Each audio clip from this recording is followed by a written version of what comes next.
Gabriel Attal a dû serrer la vis. Le Premier ministre était sur le plateau de l'émission C'est à vous sur France 5 ce jeudi 30 mai. L'occasion pour lui de revenir sur une polémique, née après l'annonce de la Haute Autorité pour la transparence de la vie publique. En effet, la veille, son président Didier Migaud a révélé que 9 ministres du gouvernement de Gabriel Attal ont été en retard dans leur dépôt de déclaration. Et le président de la TVP de préciser, visiblement étonné, « C'est la première fois que je suis confronté à ce type de situation ». Le nom de ces 9 ministres n'a pas été dévoilé. Auprès d'Anne-Elisabeth Lemoine et ses chroniqueurs, celui qui a participé à un débat avec Jordan Bardella il y a quelques jours s'est exprimé sur ce retard et apparemment, il n'y est pas allé de main morte, j'ai eu une explication franche avec eux. Il faut respecter les calendriers qui sont prévus, a d'abord noté celui qui semble imperméable à la fatigue, précisant ensuite que le délai était assez long, il est de 2 mois. Mais pour le locataire de Matignon, ce délai est finalement plus contraignant qu'autre chose. Vous vous dites, je vais le faire dans quelques semaines. Et puis, vous rentrez dans votre activité ministérielle. Et Gabriel Attal d'ajouter, d'ailleurs, Didier Migaud propose, je crois, de réduire le délai. Ça me semble être une piste intéressante.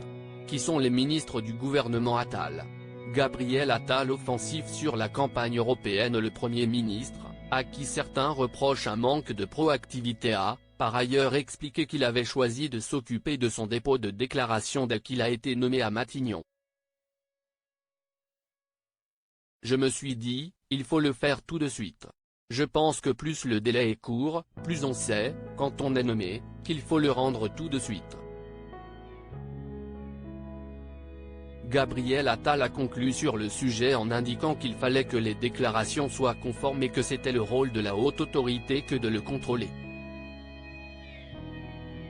L'animatrice de l'émission, Anne-Elisabeth Lemoine a ensuite demandé à son invité comment il pouvait encore croire à une remontée de Valérie Ayé, la candidate Renaissance, lors des élections européennes du 9 juin, alors que celle-ci se trouve à 18 points de Jordan Bardella dans les sondages. Moi, si je m'engage en politique, c'est parce que je crois précisément que ceux qui décident, ce ne sont pas les sondages, ce sont les Français le jour du vote, a confié celui qui aurait gagné son débat face au président du Rassemblement national selon ses troupes, ajoutant aussi que les sondages ne pariaient sur Emmanuel Macron en 2017, ni même en 2022. Admettant qu'une élection intermédiaire, c'est toujours difficile, pour les gouvernements en place, Gabriel Attal a assuré constater sur le terrain que les Français étaient en train de mesurer l'enjeu de cette élection.